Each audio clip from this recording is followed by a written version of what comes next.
Hello मित्रों, नमस्ते and good morning. स्वागत है आप સૌની સહિયાર યુટ્યુબ ચેનલ એટલે કે જીજીઆઈ ઓફિશિયલ @5831 યુટ્યુબ ચેનલમાં આજના વિડીયોમાં આપણે વાત કરવાની છે ગુજરાત ગૌણ સેવા પસંદગી મંડળ બોર્ડ દ્વારા હાલ જ એક ભરતીની અપડેટ જારી કરવામાં આવી છે તેના વિશે પોસ્ટરની વાત કરીએ તો એક્સ-રે આસિસ્ટન્ટ જાહેરાત ક્રમાંક છે 433 2026-27ની આ ભરતી રહેવાની છે। કુલ જગ્યાની વાત કરીએ તો 82 છે।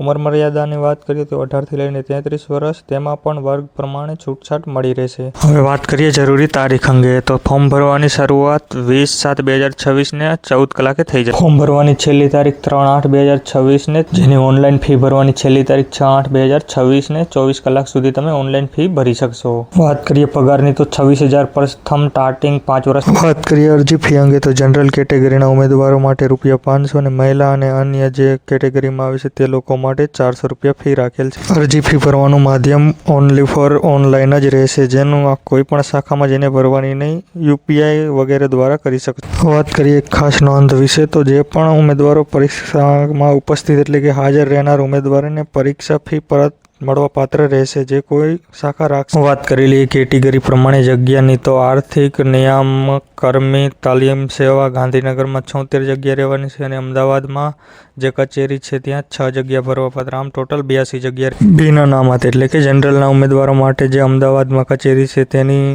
4 જગ્યા અને ગાંધીનગરમાં 33, ટોટલ 37 જગ્યા ભરાશે। આર્થિક રીતે નબળા વર્ગ માટે ટોટલ 7 જગ્યા ફાળવેલ છે। ત્યારબાદ સામાજિક અને શૈક્ષણિક રીતે પછાત વર્ગના જે લોકો છે તેની ગાંધીનગર કચેરી ખાતે 20 જગ્યા અને અમદાવાદ કચેરી ખાતે ટોટલ 21 જગ્યા। ત્યારબાદ અનુસૂચિત જાતિના લોકો માટે 4 જગ્યા ફાળવેલી છે ટોટલ। ત્યારબાદ અનુસૂચિત જનજાતિ માટે ટોટલ 11 જગ્યા ફાળવેલ છે। ત્યારબાદ વાત કરીએ કર્મચારીઓની જગ્યા પૈકી મહિલાઓ માટે અનામત જગ્યા તો જનરલના ઉમેદવારો માટે ટોટલ 11, ત્યારબાદ આર્થિક રીતે પછાત વર્ગ માટે 2, ત્યારબાદ સામાજિક અને શૈક્ષણિક રીતે પછાત વર્ગ માટે ટોટલ 5, અનુસૂચિત જાતિની મહિલાઓ માટે 3, અનુસૂચિત જનજાતિની મહિલાઓ માટે 3, ત્યારબાદ આર્થિક રીતે દિવ્યાંગ છે તેની એક પણ જગ્યા નથી। ત્યારબાદ જે માજી સૈનિક એટલે કે એક્સ આર્મીમાન માટે 9 જગ્યા ફાળવેલ છે। તે આ પ્રમાણે ટોટલ 82 જગ્યાનું કેટેગરી પ્રમાણે જ વિતરણ કરવામાં આવેલ છે, જે આપ પોસ્ટર છે તેમાં જોઈ શકો છો।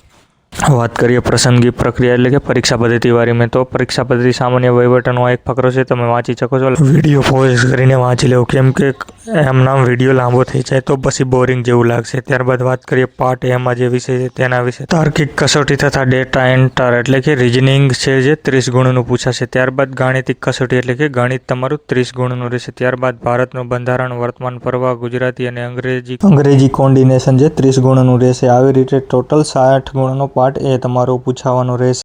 પાર્ટ બીમાં સંબંધિત વિષય અને તેની ઉપયોગિતાને લગતા પ્રશ્ન એટલે કે હેલ્થને લગતા જ પૂછવામાં આવશે, જે 120 ગુણનું રહેશે। ટોટલ 180 ગુણનું પેપર રહેશે આપનું। એમસીક્યુ પરીક્ષા ખોટા જવાબ બદલ આપને નેગેટિવ માર્કિંગ પદ્ધતિ અપનાવવામાં આવશે। પરીક્ષામાં પાર્ટ એ અને પાર્ટ બી માટે કુલ સમય 3 કલાક એટલે કે 180 મિનિટ મળી રહેવાનો છે। પરીક્ષામાં એક જ તબક્કામાં લેવામાં આવશે એટલે કે એક જ વાર પરીક્ષા આપવામાં આવશે, ત્યારબાદ સીધું જ મેરિટ અને પસંદગી પ્રક્રિયા સ્ટાર્ટ। પાર્ટ એમાં કુલ 90 પ્રશ્ન અને પાર્ટ બીમાં કુલ 120, એમ મળીને 210 પ્રશ્ન। પાર્ટ એ અને પાર્ટ બે બંને સંયુક્ત રીતે મળીને ટોટલ 3 કલાક એટલે કે 180। એમસીક્યુ પદ્ધતિમાં ખોટા જવાબ બદલ સંજોગ ફાળવવામાં 1/4 એટલે કે દરેક ખોટા પ્રશ્ન પાછળ 0.25 માર્ક નેગેટિવ રહેશે। ત્યારબાદ વાત કરીએ પરીક્ષા પૂર્ણ થયેલ મંડળી દ્વારા પ્રોવિઝન આન્સર કી પદ્ધતિ જાહેર કરવામાં આવશે।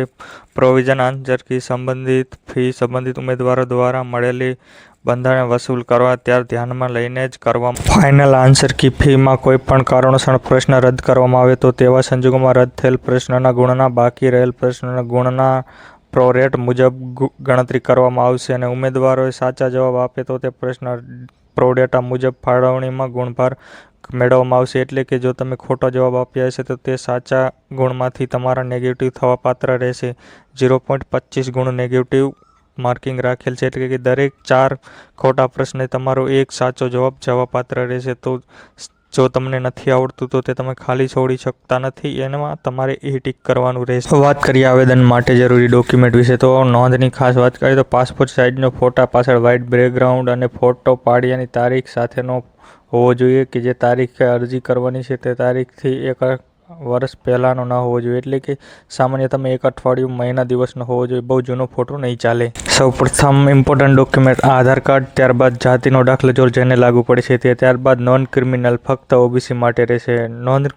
નોન ક્રિમિનલ માટેની ખાસ નોંધ તારીખની વાત કરીએ તો તે ક્રિમિનલ તમારું 1/4/2024 લઈને 3/8/2026ની વચ્ચે કાઢેલું હોવું જોઈએ. તેથી જૂનું હશે તો નહીં ચાલે. ત્યારબાદ EWS સર્ટિફિકેટ જે લોકોને 10% અનામત વર્ગ માટે છે તેના માટે. EWSની સર્ટિફિકેટની વાત કરીએ તો 4/8/2023 લઈને 3/8/2026ની વચ્ચેનું હોવું જોઈએ. લાયકાત મુજબની માર્કશીટ એટલે કે જે તમે ડિગ્રી છે તેની. ત્યારબાદ મોબાઈલ નંબર, ઈમેલ આઈડી, હાલ સરકારી નોકરીમાં ફરજ બજાવતા હોય તો તે થવાની જે જોઈન થયા છે તેની તારીખ, અને આપણે આવેદન કરવાનું રહેશે ઓજસના પોર્ટલ પર જઈને રજિસ્ટ્રેશન કરીને જ કરવાનું રહેશે. તો કોમેન્ટ કરીને જણાવો. વિડીયો